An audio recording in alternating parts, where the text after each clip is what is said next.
ধোকা দিও না। মান গাসসা ফালাইসা মিন্নি, যত বড় নামাজি হও, রোজাদার হও, হজ করে নেওয়ালা হাজি হও, অন্যকে, আরে অন্য তো দূরের কথা, জানোয়ারকেও যদি ধোকা দাও তুমি আমার উম্মত নাও। মান গাসসা, গাসসা মানে ধোকা, ফালাইসা মিন্নি তুমি আমার উম্মত নাও। অন্যকে হতে পারো, আমার উম্মত হবে, মুসলমান হবে, আর অন্যকে ধোকা দেবে। এক লোক হজের সফরে যাচ্ছে, তিনিও বড় আল্লাহওয়ালা। যেতে যেতে শুনলেন এই গ্রামে নাকি একজন বড় আল্লাহওয়ালা আছে। আচ্ছা, তো তার শিষ্য সাগরিদরা বলল, হযরত এখানে শুনছি একজন বড় আল্লাহওয়ালা আছে, তো অন্তত তার একটু দেখা করে দোয়া নিয়ে যাই। হ্যাঁ ভালো বলেছে, চলো যাই। এইবারে যখন ঠিকানা নিয়ে তার বাড়ির সামনে গেছে, তো দেখে যে উনি একটা ডালিকে, ডালি এই যে আমরা ডালি বলি না, ধান চাল যে রাখি, একটা ডালিকে এইভাবে কাত করে ধরে নিয়ে যাচ্ছে। তার পিছনে পিছনে একটা ঘোড়া চলে আসছে। ঘোড়াটা মনে করছে আমার মালিকের ওই হাতে যে ডালিটা, ওতে আমার ঘাস আছে। আসলে ডালিটা খালি, উনি একটু উঁচু করে ধরে, কাত করে উঁচু করে একটু তুলে যাতে ও দেখতে না পারে, এইভাবে ধরে চলে আসছে। আর ও ঘোড়াটা মনে করছে যে আমার মালিক আমাকে খাবার দিবে বলে ডালিতে আমার ঘাস নিয়ে চলে যাচ্ছে, যাই মালিকের সাথে।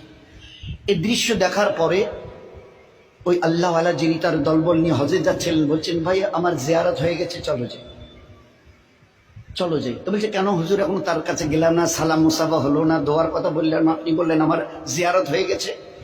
তো এবারে তিনি উত্তর দিয়েছেন, যে মানুষ চোখের সামনে একটা জানোয়ারকে দেখে ধোকা দিতে পারে, সে মানুষ লক্ষ কোটি দূরে যে আল্লাহ আরশ আযীমের মালিক, তাকে তো জীবনে কোনোদিন দেখেনি। তার পক্ষে তাকে ধোকা দেওয়া কোনো কঠিন নয়, বড় সহজ। ধোকা দেনেওয়ালা নবীর উম্মত হতে পারে না, বুজুর্গ তো অনেক দূরের কথা, বুজুর্গ হওয়া তো দূরের কথা, আল্লাহওয়ালা তো দূরের কথা, মুসলমান হবে না সে যে একটা জানোয়ারকে ধোকা দেয়। কি করে খালি ডালি নিয়ে যাচ্ছে, আর তার ঘোড়াটা মনে করছে আমার মালিক আমাকে ঘাস দেবে, ওই ডালিতে বোধহয় ঘাস ভরা আছে, আমি যাই যাই যাই।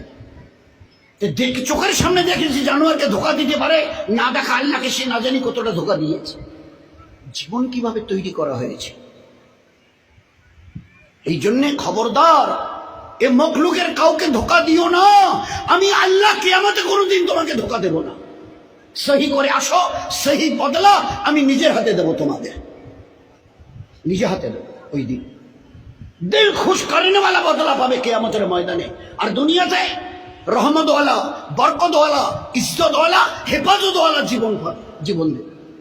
এটা আমার ওয়াদা, এগুলো সব কোরআনের আয়াত।